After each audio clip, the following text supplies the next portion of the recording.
Good afternoon everyone. नमस्कार दोस्तों, मैं प्रकृति पांडे आप सभी का स्वागत करती हूँ हमारे चैनल परीक्षा जंक्शन पे, जहां हम आपको आरआरबी एनटीपीसी की तैयारी करवा रहे हैं। हम आपके लिए बहुत ही शानदार बैच लेके आए हैं जिसका नाम है रेलवे लक्ष्य बैच, जहां पे हम आपको एनटीपीसी की तैयारी फ्री ऑफ कॉस्ट करवा रहे हैं। ये बैच जो है वो हमारी मुफ्त शिक्षा का एक बहुत ही इंपॉर्टेंट इनिशिएटिव है। अभी हाल ही में आपका एनटीपीसी का नोटिफिकेशन जारी हुआ, यानी कि जो ग्रुप डी एग्जामिनेशन है वो आपका कभी भी कंडक्ट करवाया जा सकता है, इसलिए हम आपके लिए ये बैच लेके आए हैं। इस बैच में हम आपको एनटीपीसी का सारा कोर्स करा रहे हैं अलॉन्ग विथ एमसीक्यूज यानी कि प्रैक्टिस क्वेश्चंस। इस बैच में आपके डेली जो लाइव सेशंस हो रहे हैं, अभी तो फिलहाल आपके रीजनिंग और मैथ्स के लाइव सेशंस हो रहे हैं, जहां पे आपको डेली प्रैक्टिस करवाई जा रही है क्वेश्चंस के, तो आप उन्हें जरूर से जरूर ज्वाइन करिए।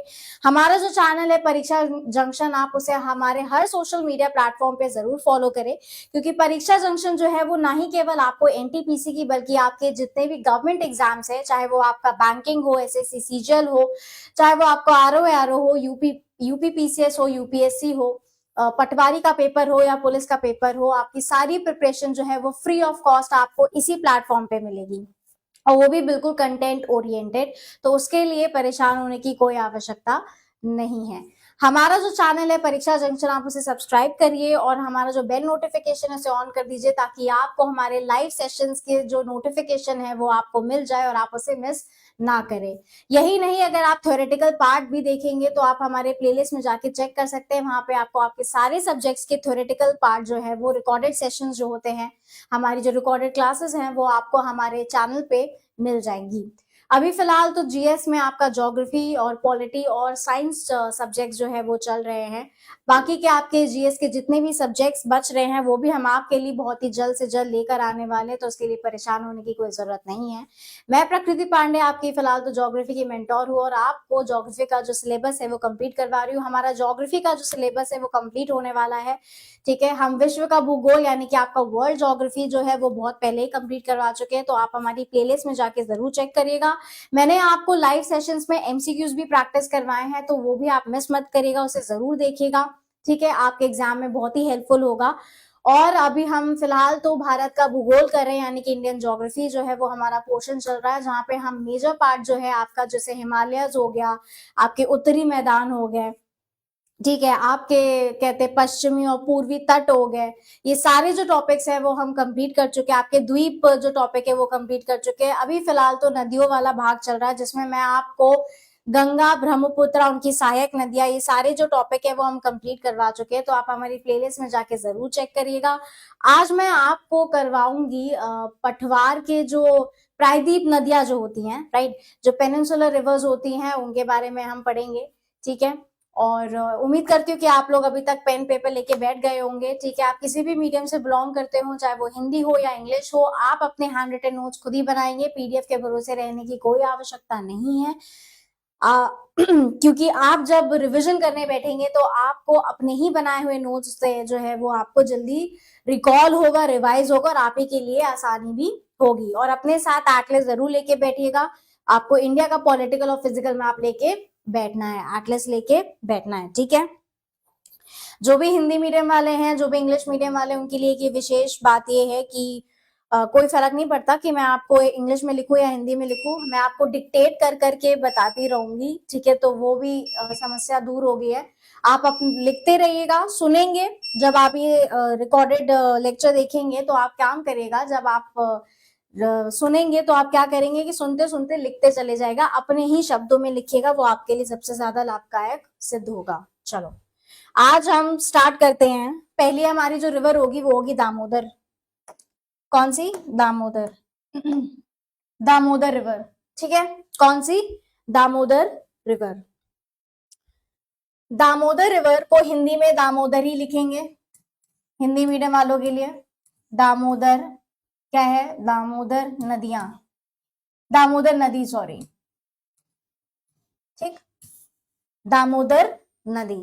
चलो, ये कहां से निकलती है? छोटा नागपुर प्लाट्यू, यानी कि आपका जो छोटा नागपुर पठार है वहां से इसका उद्गम होता है। तो हमारा जो फर्स्ट पॉइंट होगा वो ये होगा, छोटा नागपुर प्लाट्यू, छोटा नागपुर, छोटा नागपुर पठार से निकलती है, ठीक है, निकलती है।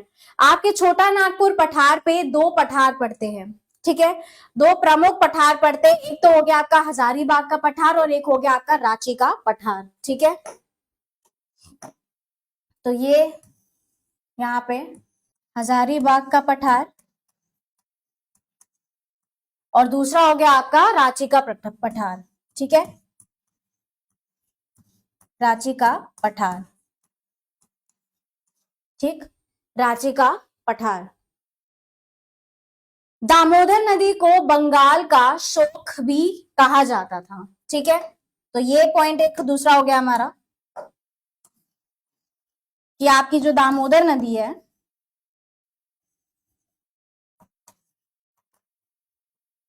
उसे क्या कहा जाता है? बंगाल का शोक, बंगाल का शोक, या फिर इंग्लिश में आप लिखेंगे सोरो ऑफ बंगाल, सोरो ऑफ बंगाल। पहले कहा जाता था लेकिन अब नहीं। ठीक है, अब तो डैम बन गया है, तो उसे क्या बोला जाता था? सोरो ऑफ बंगाल। दामोदर नदी की सहायक नदी यानी कि ट्रिब्यूटरी कौन सी है? बराकर नदी। ठीक है, तो हम यहाँ पे लिखेंगे जो उसकी सहायक नदी है, ठीक, जो सहायक नदी है वो है बराकर, बराकर नदी। ठीक, कौन सी? बराकर नदी। ठीक है, और एक इंपॉर्टेंट पॉइंट ये है कि आपकी जो दामोदर रिवर है, जो दामोदर नदी है, वो किसकी सहायक नदी है? तो वो हुगली की सहायक नदी है। ठीक है, तो जो दामोदर है, दामोदर हुगली की सहायक नदी यानी कि हुगली की ट्रिब्यूटरी है। ठीक है, ये नोट डाउन कर लीजिएगा, पॉज करके नोट डाउन या फिर स्क्रीनशॉट। दामोदर नदी कहां से उद्गम होता है? छोटा नागपुर प्लाट्यू से निकलती है। आपके छोटा नागपुर पठार पे दो प्रमुख पठार हैं, एक तो है आपका हजारीबाग और दूसरा आपका रांची पठार। फिर दामोदर नदी जो है उसको सौरो ऑफ बंगाल यानी कि बंगाल का शोक भी कहा जाता था। दामोदर नदी की सहायक नदी का नाम है बराकर नदी, और जो दामोदर नदी वो स्वयं एक सहायक नदी है किसकी? हुगली नदी की। ठीक है, इसे नोट डाउन कर लीजिएगा। पश्चिम बंगाल में दुर्गापुर करके एक स्थान है, ये नाम है जो आप लोगों ने सुना होगा। तो वहां पर जो है इस्पात उद्योग है ना, इस्पात उद्योग, ये हम लिखेंगे पॉइंट यहाँ पे। आई थिंक ये हमारा थर्ड पॉइंट होगा। हाँ, थर्ड पॉइंट है। तो जो इस्पात उद्योग है वो हमारा दामोदर नदी के किनारे पे बसा हुआ है, जो आपका दुर्गापुर नाम एक स्थान है वहां पे पश्चिम बंगाल में, वहां पे स्थित है। ठीक है, तो हमारा यहाँ पे तीसरा पॉइंट होगा कि पश्चिम बंगाल दुर्गापुर नाम की जो स्थान है दुर्गापुर में इस्पात उद्योग, इस्पात उद्योग, उद्योग कहां पे स्थित है? इस्पात उद्योग दामोदर नदी के किनारे स्थित है, दामोदर नदी के किनारे बसा हुआ है, बसा हुआ है। ठीक है, बसा हुआ है। ठीक,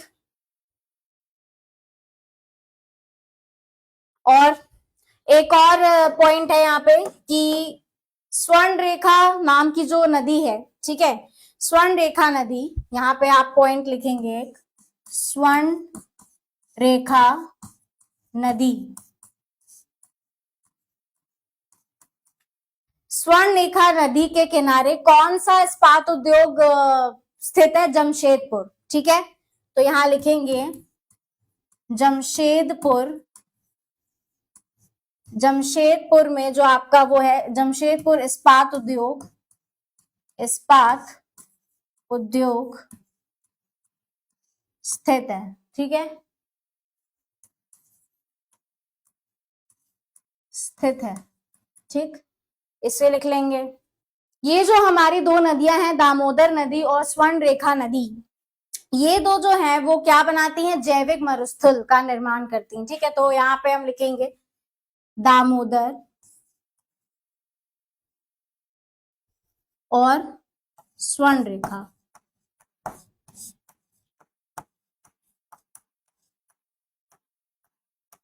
ये दोनों क्या, जैविक मरुस्थल। ठीक, जैविक मरुस्थल। ठीक है, जैविक मरुस्थल नदियां हैं। और आपका जो स्वर्ण रेखा है ना, स्वर्ण रेखा, तो यहाँ पे एक और पॉइंट आप ऐड करेंगे कि जो आपकी स्वर्ण रेखा नदी है, जो हमारी स्वर्ण रेखा नदी है, स्वर्ण रेखा नदी पर झारखंड में आपका यहाँ पे पॉइंट लिखेंगे कि स्वर्ण रेखा नदी है ना, स्वर्ण रेखा नदी पर झारखंड में हुंडरू जलप्रपात बना हुआ है। चलो मैं साइड हो जा रही हूँ, आप लिख लीजिए, एक बार डिक्टेट कर दे रहे हैं आपके लिए। पश्चिम बंगाल में दुर्गापुर में इस्पात उद्योग जो दामोदर नदी के किनारे बसा हुआ है। स्वर्ण रेखा नदी के किनारे कौन सा इस्पात उद्योग बसा हुआ है, वो है आपका जमशेदपुर। फिर आता है कि दामोदर और स्वर्ण रेखा नदी दोनों आपका जैविक मरुस्थल नदियां हैं। और दूसरा एक पॉइंट और ऐड करते हैं हम स्वर्ण रेखा नदी पर कि स्वर्ण रेखा नदी पर झारखंड में हुंडरू जलप्रपात बना हुआ है। ठीक है, इसे आप नोट डाउन कर लीजिएगा। चलो, अब हम यहाँ पे पिछले लेक्चर में हिमालय नदी के बारे में पढ़ चुके हैं और अभी हम क्या करेंगे, अभी तो हम फिलहाल उनके बारे में पढ़ाई कर रहे हैं जो प्रायद्वीप नदियां होती हैं। तो हिमालय और प्रायद्वीप नदियों के बीच में जो डिफरेंस होता है, हम उसके बारे में जानकारी प्राप्त करेंगे कि आपके हिमालयन रिवर्स और आपकी जो पेनिनसुलर रिवर्स है उसमें क्या डिफरेंस है। ठीक है, तो यहाँ पे आप हेडिंग डालेंगे हिमालयन रिवर्स, हिमालयन रिवर्स। ठीक, और यहां पे आप हेडिंग डालेंगे peninsular reverse, peninsular reverse. Hindi medium वालों के लिए फिर से बता दे रहे हैं कि हिमालयन रिवर्स को आप हिंदी में हिमालय नदियां बोलेंगे और पेनिनसुलर रिवर्स को हिंदी में बोलेंगे प्रायद्वीपीय नदियां। ठीक है, चलो, हमारा जो पहला डिफरेंस है ना, जो हमारा पहला डिफरेंस है ये है कि आपकी जो हिमालय नदियां होती हैं वो क्या होती हैं, वो यंग होती हैं, तो वो क्या बोलेंगे, नवीन होती हैं। ठीक है, क्या होती हैं, वो नवीन होती हैं। क्यों, क्योंकि यहाँ पर जो हिमालय नदियां होती हैं उनका जो उद्गम होता है वो ग्लेशियर से होता है, यानी कि हिमनद से होता है। तो हिमनद से जब उनका उद्गम होता है तो उनका जो बहाव होता है वो बहुत ज्यादा तेज होता है। जवानी में जब हम लोग जवान हैं, जब क्या, अभी तो हम हैं ही जवान हम लोग, जब जवानी में क्या होता है कि आप लोगों की जो एनर्जी होती है वो पीक पे होती है। ठीक है, हर चीज में। तो जब जवानी आप लोगों की पीक पे होती है तो यही चीज है कि नदियां जो होती हैं वो अपने जब नवीन रूप में होती हैं, यंग स्टेज में होती हैं, तो उनकी एनर्जी जो भी है, जो उनका फ्लो होता है पानी का, वो बहुत तेज होता है। तो हमारे जो हिमालयन रिवर्स है वो क्या है, नवीन होती हैं। और जो पेनिनसुलर रिवर्स होती हैं वो क्या होती हैं, वो होती हैं प्राचीन, प्राचीन, थोड़ी सी ओल्ड। ठीक है, प्राचीन। ठीक है, पहला डिफरेंस तो ये हो गया। दूसरा ये होता है कि जो हिमालयन रिवर्स होती हैं वो होती हैं सदाबहार, सदाबहार। ठीक, क्या होती हैं, सदाबहार। मतलब ये है कि इनका जो क्या कहते हैं, उद्गम होता है वो ग्लेशियर से होता है, यानी कि हिमनद से होता है, और जब वर्षा होती है तो उससे भी होता है। तो यहाँ पे क्या है, ग्लेशियर, ग्लेशियर लिखेंगे आप, ग्लेशियर है, हिमनद, जो भी लिखना है। और दूसरा आता है आपका वर्षा। लेकिन जो आपकी प्रायद्वीपीय नदियां होती हैं, जो पेनिनसुलर रिवर्स होती हैं, वो किस पे बेस्ड होती हैं, वो होती हैं मॉनसून रिवर्स पे, सॉरी मॉनसून रेन पे, है ना। तो यहाँ पे क्या होगा, मॉनसून पे डिपेंडेंट रहती हैं, राइट, मॉनसून पे। तो इन्हें क्या बोलेंगे, इनको हम बोलेंगे मौसमी नदियां। क्या बोलेंगे, मौसमी नदियां। और उन्हें क्या बोलेंगे, हिमालय नदियों को सदाबहार नदियां। ठीक है, सदाबहार नदियां।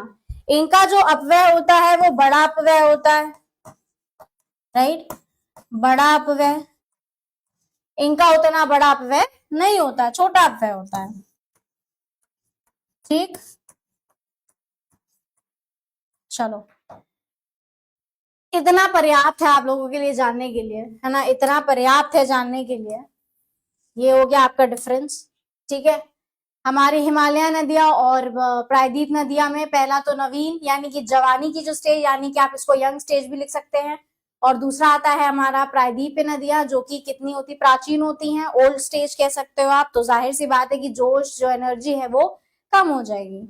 उसके बाद आता है हमारा सदाबहार, यानी कि यहाँ पे पानी की कोई कमी नहीं होती है। क्यों? क्योंकि ये हिमनद से, जब हिमनद पे गलते रहते हैं तो लगातार क्या होता है कि पानी जो है वो बढ़ता रहता है। और अब तो क्या है कि ग्लेशियर्स पिघल रहे हैं, वो भी हमारे कर्मकांडों के कारण। तो क्या है कि जब ग्लेशियर्स पिघल रहे हैं तो क्या हो रहा है कि पानी का जो स्तर हो रहा है वो बढ़ता चला जा रहा है लगातार, और जल्दी ही वो दिन दूर नहीं है जब सब डूब जाएंगे। उसके बाद यहाँ पे ग्लेशियर और वर्षा पे निर्भर करती हैं। और दूसरा आता है हमारा वहां पे जो प्रायद्वीप नदियां होती हैं उनको मौसमी नदियां क्यों कहते हैं? क्योंकि वो मानसून पे डिपेंडेंट रहती है, राइट। फिर आता है हमारा हिमालयन रिवर्स, जो कि जहां पे बड़ा अपव्यय होता है, और जो प्रायद्वीप नदियां होती है वहां पे आपका छोटा अपव्यय होता है। तो आप पॉज करके इसको नोट डाउन कर लीजिएगा, ठीक है। चलो, अब हम मैप की ओर चलते हैं, मैप की ओर चलते हैं, और आप अपना जो है एटलस खोलेंगे अब और निकालेंगे हमारा, सॉरी, कौन सा मैप? फिजिकल मैप, इंडिया का फिजिकल मैप, ठीक है, इंडिया का फिजिकल मैप। अब यहाँ पे अगर देखें तो पहले तो ये होती है आपकी, एक हो गई ये साबरमती, दूसरा हो गया ये ताप्ती, सॉरी ये नर्मदा है, क्या बोल रहे हैं, नर्मदा, फिर ये है ताप्ती, ये है साबरमती, माही, ठीक है, एक तो ये हो गई। फिर यहाँ पे आपके, यहाँ पे आता है महानदी, ठीक, आके इसके बाद आपका यहाँ पे आता है गोदावरी, फिर ये तो आपकी गंगा की सहायक नदियां हो गई, और कृष्णा नदी एक तो यहाँ पे, ठीक है, तुंगा नदी, ठीक, इसको आप लिखते रहिए, गोदावरी, कृष्णा, कावेरी, ठीक। ये हो गई गोदावरी, ये हो गई आपकी कहाँ पे, कृष्णा नदी, यहाँ पे ये हो गई कृष्णा नदी, ठीक। कावेरी कहाँ चला गया, यहाँ, और ये है आपका कावेरी, ठीक, ये है कावेरी, ठीक है।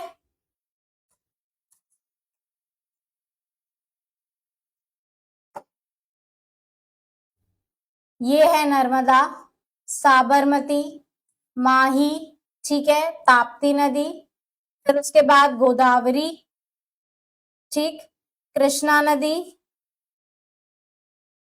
कावेरी, यहाँ पे आपका महानदी, किधर गया महानदी, यहाँ पे आपका महानदी है, यहाँ पे ये रहा महानदी, ठीक है। आप जो है वो एटलस में नोट डाउन करते रहिएगा, ठीक है। चलो शुरुआत करते हैं, हम नदियों के बारे में पढ़ेंगे अब, ठीक है। चलो पहला हेडिंग आप डालेंगे क्या? पहला हेडिंग डालेंगे हम महानदी, महानदी,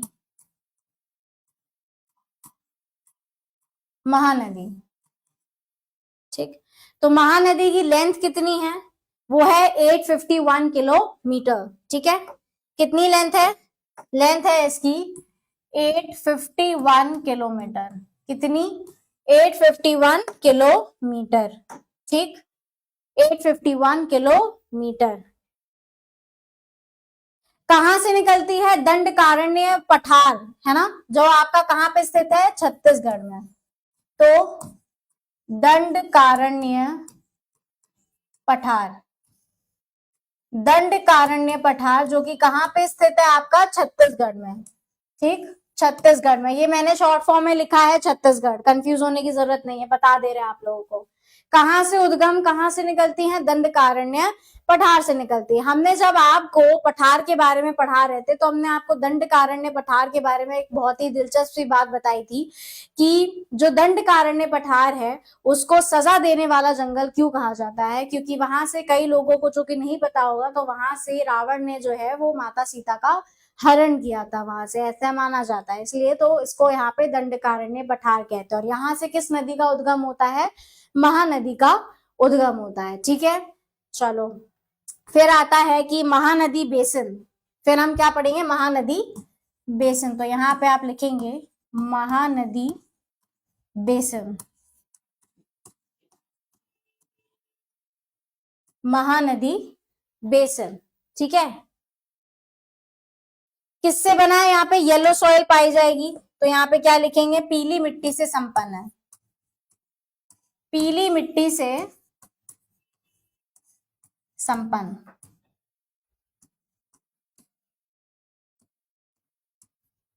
ठीक, पीली मिट्टी से संपन्न, ठीक, पीली मिट्टी से संपन्न। और एक और चीज यहाँ पे लिखना, ये और कौन सा बेसिन बनाती है? छत्तीसगढ़। छत्तीसगढ़ बेसिन का निर्माण होता है यहाँ पे किस नदी के थ्रू? महानदी, ठीक है। और यहाँ पे चावल की क्या होती है? चावल का कटोरा भी कहा जाता है या फिर धान का कटोरा कहा जाता है। तो लिखेंगे कि चावल का कटोरा, चावल का कटोरा या फिर धान का कटोरा,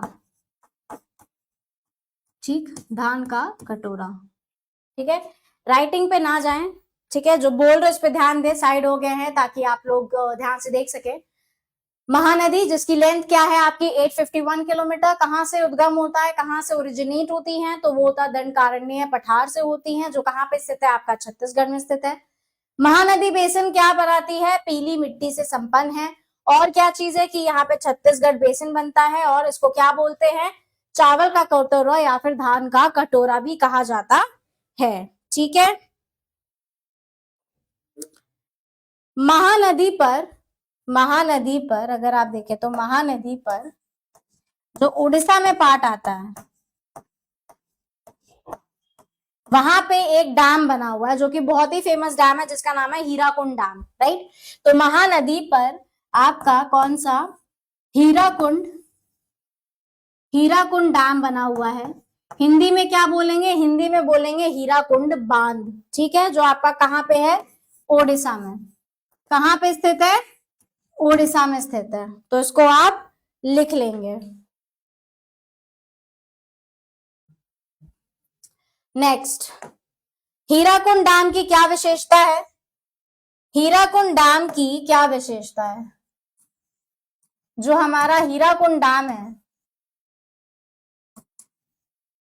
हिंदी मीडियम वाले हीराकुंड बांध, ठीक है, क्या सबसे लंबा बांध है? क्या है? सबसे लंबा बांध है, सबसे लंबा बांध है,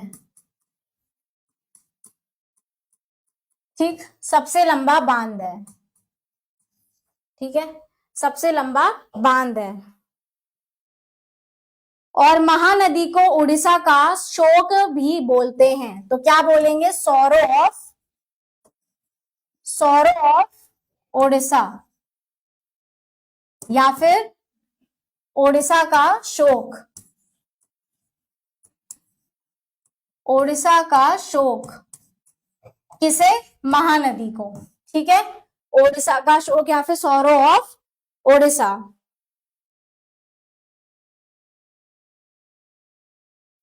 महानदी जो है वो आपकी भारत की कौन सी नदी है? वो है हमारी हवांग हो नदी। यानी कि यहाँ पे एक पॉइंट लिखेंगे, आपको आगे एक्सप्लेन करते हैं कि महानदी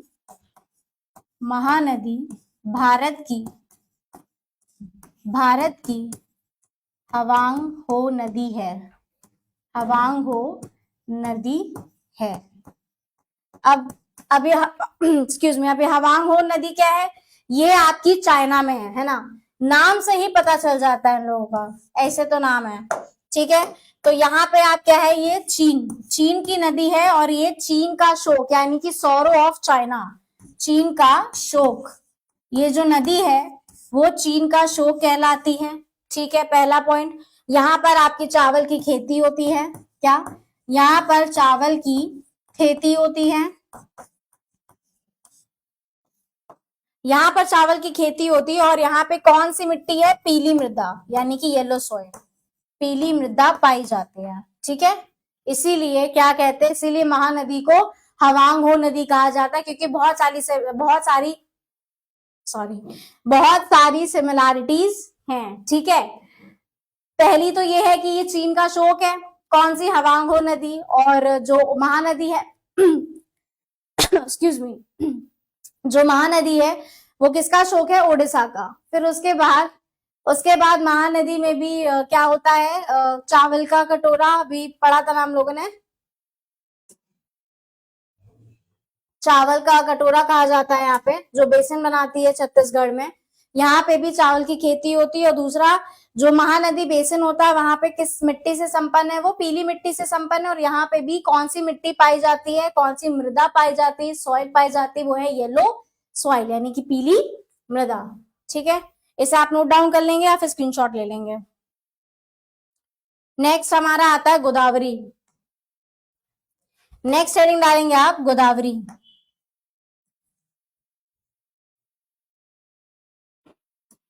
गोदावरी रिवर, हिंदी में गोदावरी नदी बोलेंगे। ठीक है, क्या लेंथ है इसकी, 1465 किलोमीटर, क्या है, 1465 किलोमीटर, 1465 किलोमीटर। ठीक है, ये क्या है, ये है आपकी गोदावरी नदी की लेंथ। ठीक है,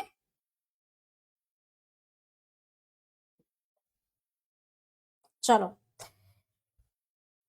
यहाँ पे एक दो पॉइंट आएंगे कि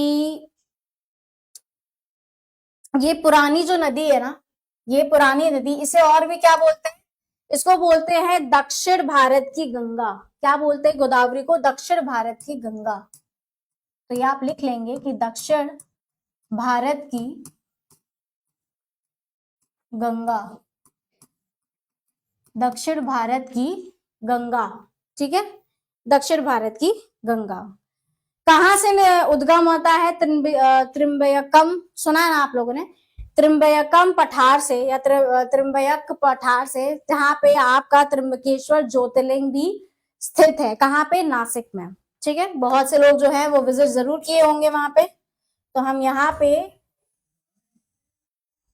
पढ़ेंगे। ठीक है, यहाँ पे हम पढ़ेंगे, और यहाँ पे हम पढ़ेंगे तो आपको एक चीज यहाँ पे बताएं कि आपकी जो गोदावरी नदी है वो दो हिस्सों में बट जाएगी और वहां पे डेल्टा फॉर्म करेगी। ठीक है, दो हिस्सों में बट जाएगी और यहाँ पे क्या फॉर्म करेगी, डेल्टा का निर्माण होगा यहाँ पे। ठीक है, डेल्टा का निर्माण होगा। ठीक है, और कहाँ पे जाके इसका जल जो है वो प्रवाह होता है, वो होता है बंगाल की खाड़ी में यानी कि बे ऑफ बंगाल में। ठीक, चलो, बे ऑफ बंगाल में इसका जो पानी है, जो नदी है, वो प्रवाह होती है। ठीक है, चलो अब हम यहाँ पे देखते हैं, कहां से, त्रिम्बयक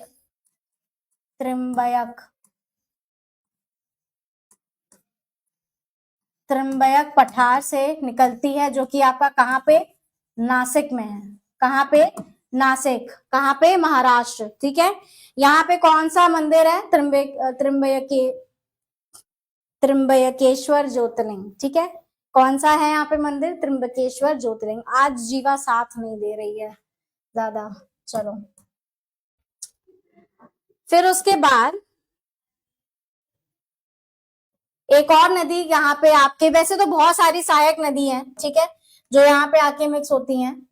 एक यहाँ पे आपकी नदी जो है वो यहाँ पे आके मिलती है, जो कि आपकी सहायक नदी है, जिसका नाम क्या है, पूर्णा। क्या है नाम है, पूर्णा। तो यहाँ पे हम लिख लेंगे पूर्णा। ठीक है, एक तो ये बात हो गई। दूसरा एक और है पेन गंगा, अगर आप लोगों ने सुना होगा, राइट। इसको यहाँ पे लिख लेंगे,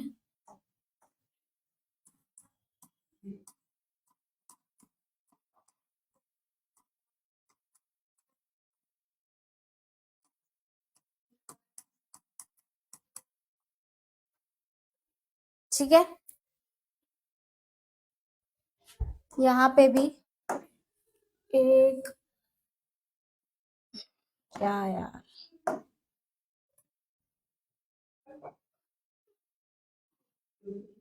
ठीक है, एक तो हो गया यहाँ पे पेन गंगा, पेन गंगा, ठीक है, क्या, पेन गंगा, और दूसरी यहाँ पे बेन गंगा, ठीक, पेन गंगा बेन गंगा,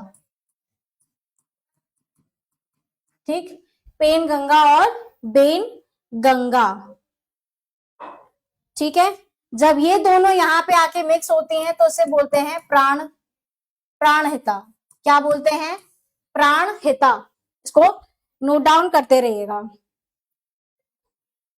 फिर यहां से एक और नदी यहाँ पे आके मिक्स होती है जिसे हम क्या बोलते हैं? इंद्रावती नदी। क्या है? इंद्रावती नदी। इंद्रावती नदी, ठीक है। यहाँ पे क्या, किसका निर्माण है? चित्रकूट जलप्रपात का।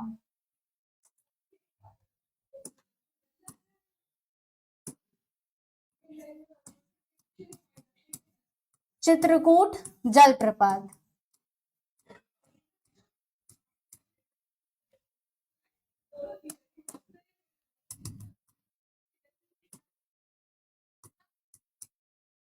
ठीक, चित्रकूट जलप्रपात का यहाँ पे निर्माण है, ठीक है। चलो,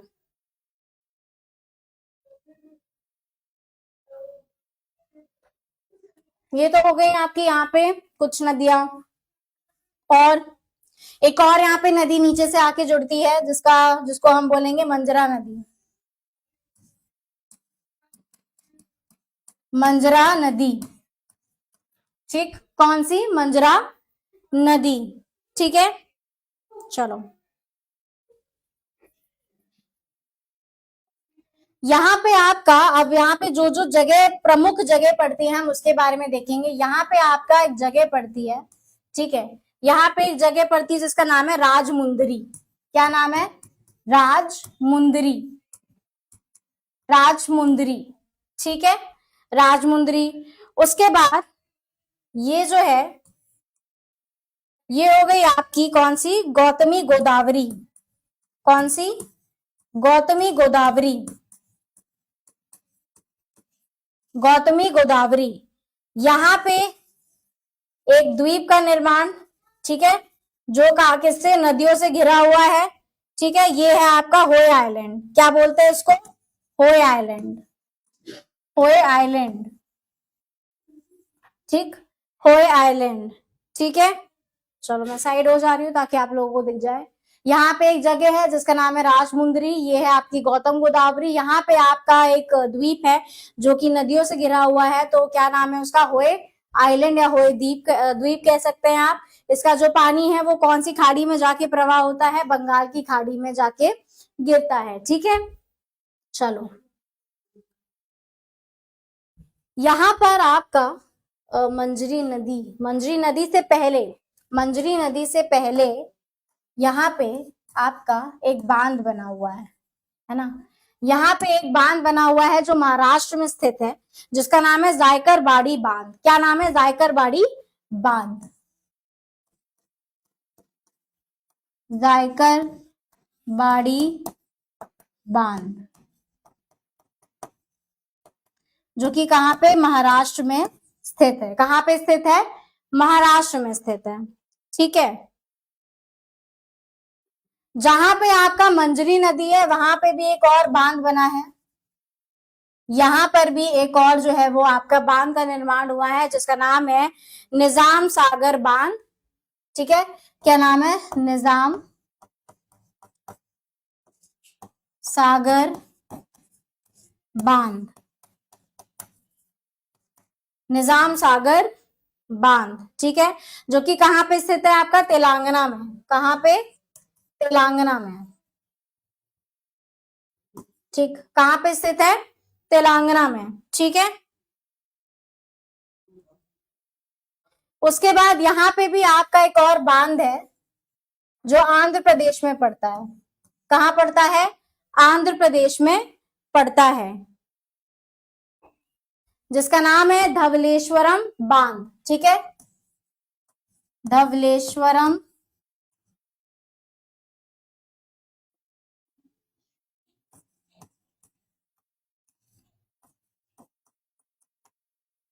जो कहां पे स्थित है, आंध्र प्रदेश में। ठीक है, कहां पे स्थित है, आंध्र प्रदेश में। ठीक है, यहां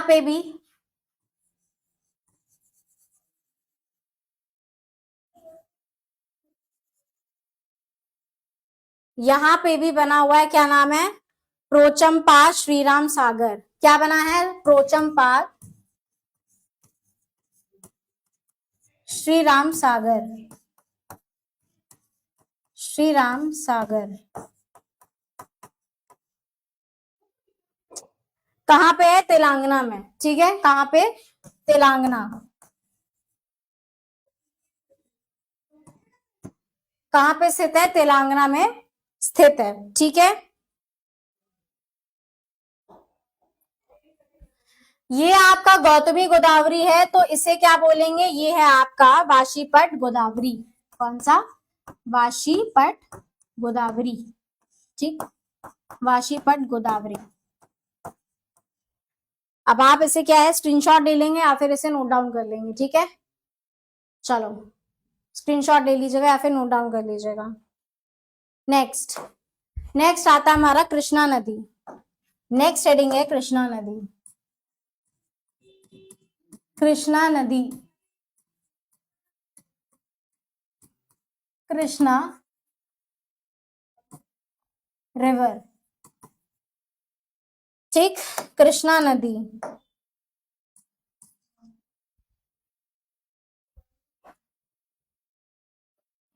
क्या इसकी लेंथ है, 1400 किलोमीटर। ठीक है, क्या लेंथ है इसकी, वो है 1400 किलोमीटर। कितनी लेंथ है, 1400 किलोमीटर लंबी है। ठीक है, ये प्रायद्वीप भारत की दूसरी सबसे बड़ी नदी है। ठीक है, तो यहां पे हम लिखेंगे प्रायद्वीप भारत की, प्रायद्वीप भारत की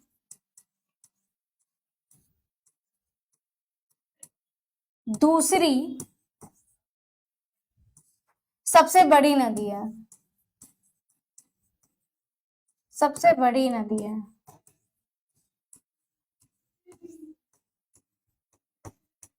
ठीक, प्रायद्वीप भारत की दूसरी सबसे बड़ी नदी है और भारत की तीसरी सबसे बड़ी नदी है। ठीक है, तथा भारत की, तथा भारत की तीसरी सबसे बड़ी नदी है, सबसे बड़ी नदी है। ठीक,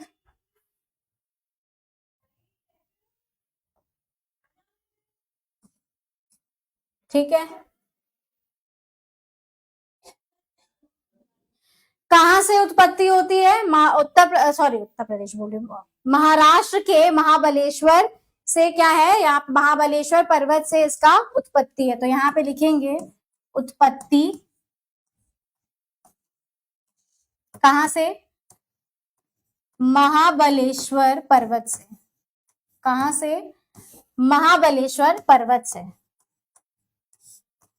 ठीक, महाबलेश्वर पर्वत से क्या है, उद्गम है। ठीक है, अब एक इंपॉर्टेंट ये चीज आएगी यहाँ पे कि आपकी हमारी जो गंगा नदी है ना, गंगा नदी, यहाँ पे हम लेंथ लिख लेते हैं कि हमारे पास जो नदियां हैं उनकी कौन कौन सी लेंथ है, क्योंकि क्या होगा कि कभी कभी वो क्रमानुसार पूछ लेंगे या पूछ लेंगे कि कौन सी नदी जो है वो सबसे लंबी है।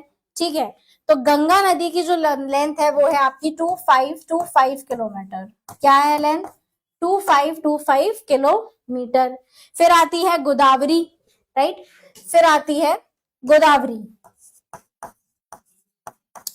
गोदावरी नदी।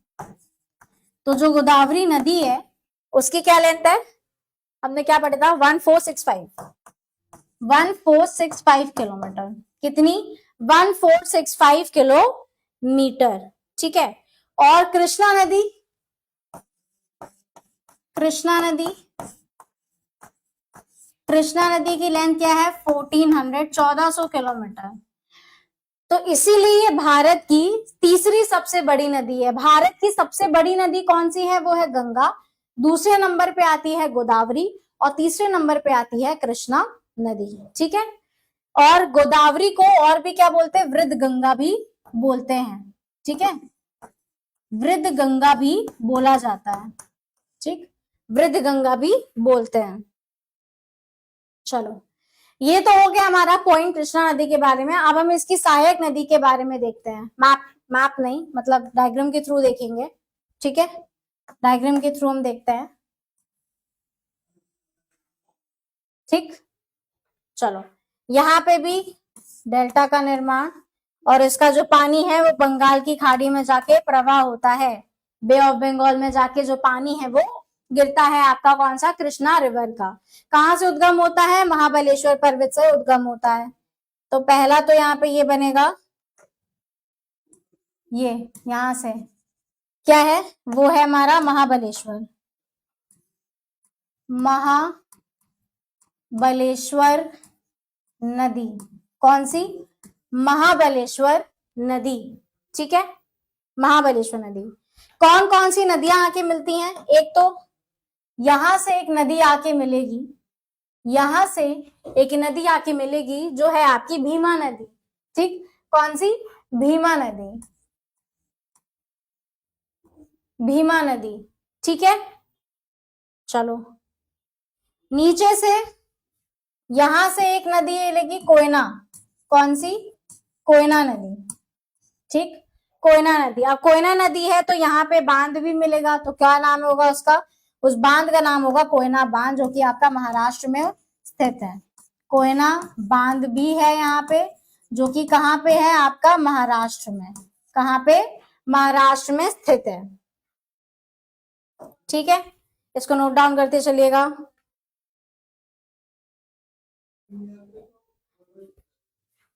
यहाँ पे आपका एक सागर है, नागार्जुन सागर, नाम सुना होगा आप लोगों ने। ठीक है, नागार्जुन सागर, नागा अर्जुन सागर, क्या है, नागार्जुन सागर। ठीक है, नागार्जुन सागर। और उसके पहले यहाँ पे एक और बांध पड़ता है, यहाँ पे बांध पड़ता है। ठीक है, यहाँ पे एक बांध पड़ेगा जिसका नाम है अलमाटी बांध। क्या है, अलमाटी बांध, अलमाटी बांध। ठीक, अलमाटी, अलमाटी बांध। फिर उसके बाद यहाँ पे मूसी नदी, कौन सी है, मूसी नदी, मूसी नदी। ठीक है, मूसी नदी। मूसी नदी के बगल में एक आपका जो शहर है वो स्थित है, जो कि बहुत ही प्रसिद्ध शहर है, वो है हैदराबाद, हैदराबाद। ठीक है, हैदराबाद। चलो, यहीं पे पास में आपका एक और बांध है जो स्थित है।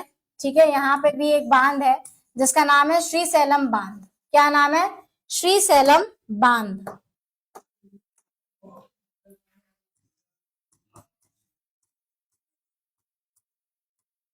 श्री सैलम बांध। ठीक, श्री सैलम बांध। श्री सैलम बांध के पास भी एक बहुत ही फेमस ज्योतिर्लिंग है, नागार्जुन मल्लिकार्जुन ज्योतिर्लिंग। ठीक है, ये याद रखिएगा, श्री सैलम बांध। हाँ, एक ये आपकी जो अलमाटी बांध है उसका नाम जो है वो बदल के रख दिया गया है, क्योंकि हमारे यहाँ नाम परिवर्तित करने की प्रथा तो क्या चल रही है। तो क्या नाम है वो, लाल बहादुर शास्त्री बांध। क्या नाम रखा गया है, लाल बहादुर शास्त्री बांध, लाल बहादुर शास्त्री बांध। ठीक, लाल बहादुर शास्त्री बांध।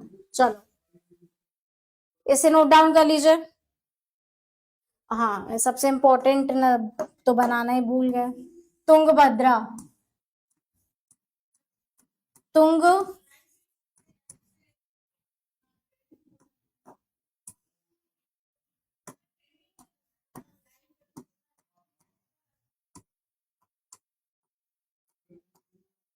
तुंगभद्रा नदी, ठीक है, तुंगभद्रा नदी। चलो ये आप नोट डाउन कर लीजिए या फिर स्क्रीनशॉट ले लीजिएगा इसका, ठीक है, इतना पर्याप्त है आपके लिए। कहां से निकलती है महाबलेश्वर, कौन कौन सी नदियां हैं, कहाँ पे बांध बने हुए हैं, ठीक है, ये भी है। मूसी नदी के बगल में बहुत ही फेमस शहर बसा हुआ है, कौन सा, हैदराबाद, ठीक है। और यहाँ पे पास में कौन सा, श्री सैलम बांध है, श्री सैलम बांध, जहाँ पे क्या कहते हैं आपका एक ज्योतिर्लिंग भी पड़ता है, वो है आपका सॉरी मल्लिका अर्जुन ज्योतिर्लिंग, ठीक है। नेक्स्ट नेक्स्ट है हमारा कावेरी नदी, कौन सा, कावेरी नदी। तो यहाँ पे आप हेडिंग डालेंगे कावेरी नदी, कावेरी रिवर या फिर कावेरी नदी, कावेरी नदी, कावेरी नदी,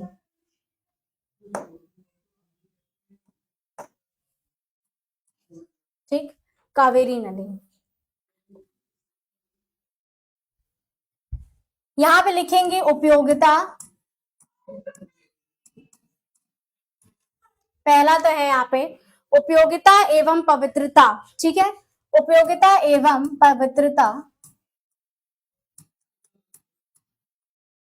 पवित्रता के आधार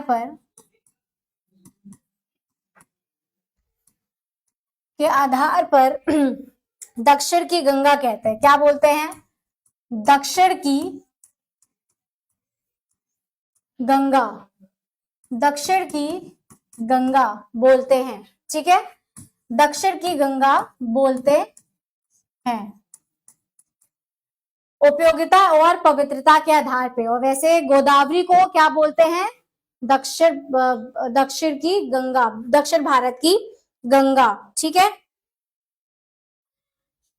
कर्नाटक में ब्रह्मगिरी करके पर्वत है, जहां से आपका कावेरी नदी का उद्गम हुआ है, ठीक है। तो हम क्या लिखेंगे कि कावेरी नदी, सेकेंड पॉइंट है हमारा, कावेरी नदी, कावेरी नदी कर्नाटक में,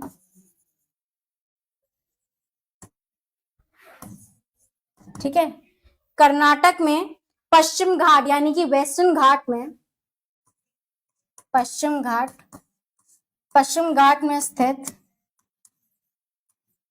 पश्चिम घाट में स्थित बोलेंगे आपका पुष्पगिरी या फिर ब्रह्मगिरी पर्वत, क्या,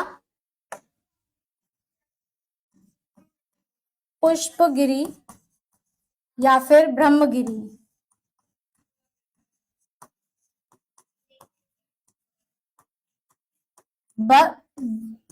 ब्रह्मगिरी पर्वत से निकलती है, ठीक है,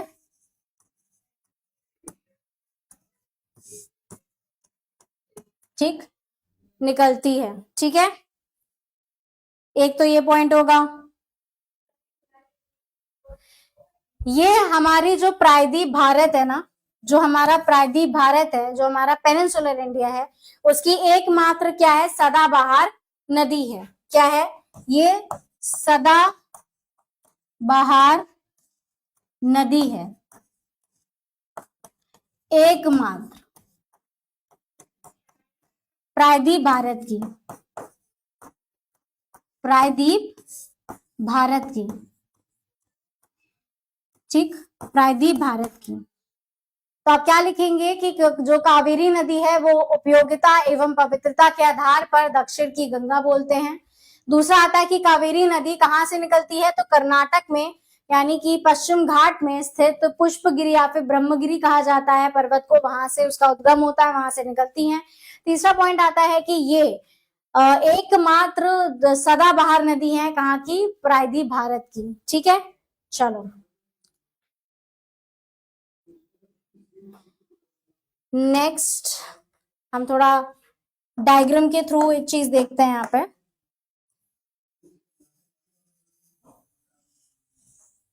ठीक, ये बन गया हमारा लोअर पार्ट किसका, इंडिया का। ठीक है, ये बन गया हमारा लोअर पार्ट किसका, इंडिया का। ठीक है, अब यहां से आपकी कावेरी नहीं, नीचे से निकलती है कावेरी नदी। ठीक है, तो कावेरी नदी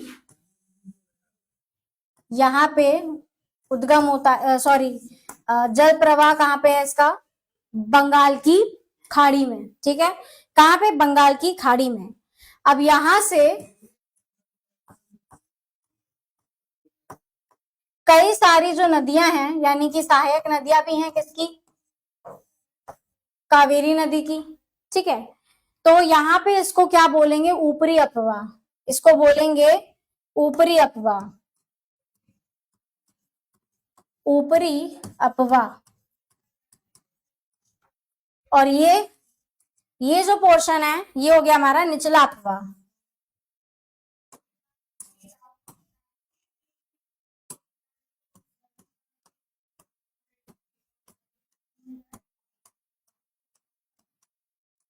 निचला अपवाह। ठीक है, तो जो निचला अपवाह क्षेत्र है, ठीक है, जो निचला अपवाह क्षेत्र है वो क्या है, उत्तर पूर्वी मॉनसून, यानी कि यहाँ पे आपका नॉर्थ ईस्ट मॉनसून।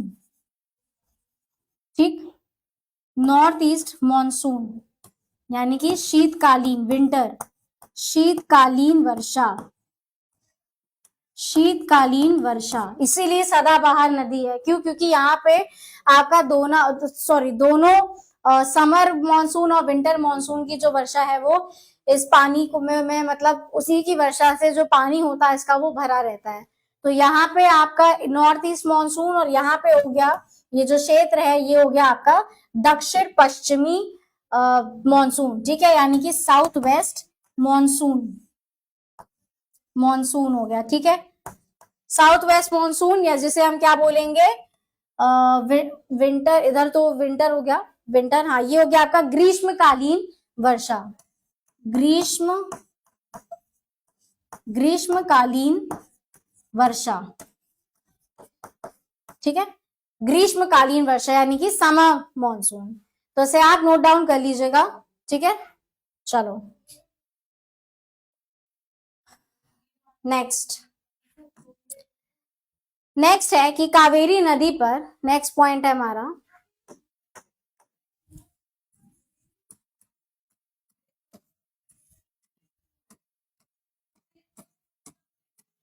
क्या है, कावेरी नदी पर आपका एक बांध बना हुआ है। ठीक है, बांध बना हुआ है। कावेरी नदी वैसे कहां से है, कर्नाटक पर है ना, कर्नाटक में आपका कौन सा, ब्रह्मगिरी या फिर जिसे पुष्पगिरी पर्वत भी बोलते हैं, वहां से उसका उद्गम है। ठीक, तो कावेरी नदी पर कर्नाटक में,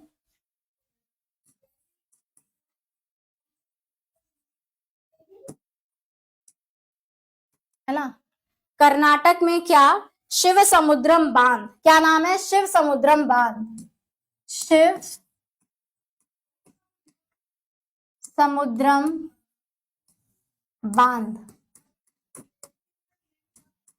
शिव समुद्रम बांध, तथा तमिलनाडु में मेटूर बांध, है ना, और तमिलनाडु में मेटूर बांध, मेटूर बांध। ठीक है, मेटूर बांध है। ठीक है, ये दोनों बांध जो है वो कावेरी नदी पर स्थित है, तो इसे आप नोट डाउन कर लीजिएगा। ठीक है,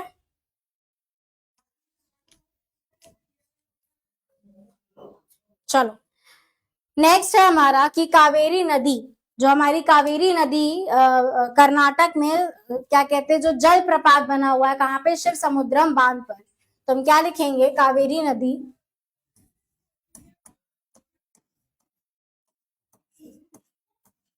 क्या है, कावेरी नदी। ठीक है, कावेरी नदी पर शिव समुद्रम, शिव समुद्रम पर जल प्रपात, जो जल प्रपात बने हुए हैं, है ना, जो जल प्रपात जो है वो बने हुए हैं उसके बारे में हम देखते हैं। पहला तुम देखेंगे कि आपके जो केरल, कर्नाटक और तमिलनाडु में कितने प्रतिशत है। तो पहला आता है हमारा केरल। क्या है? केरल। तो केरल में कितने प्रतिशत है? 3%। 3%। फिर उसके बाद आता है आपका कर्नाटक। कर्नाटक,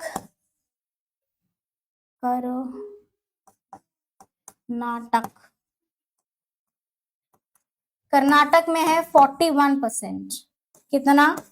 41%। और तमिलनाडु में कितना है? 56%। तमिलनाडु में कितना है? 56%।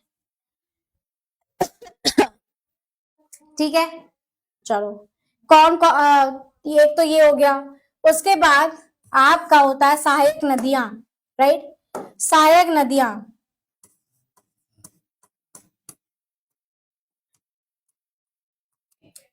सहायक नदियां क्या है? सहायक नदियां। तो पहली है हमारी हेमवती। कौन सी है? हेमवती। ठीक, हेमवती। ठीक है।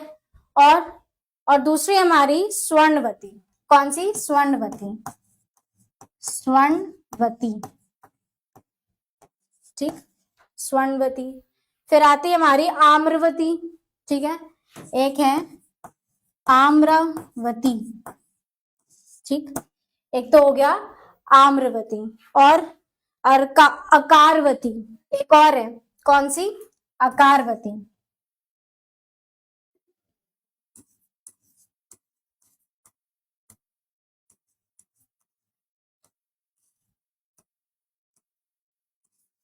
अकारवती।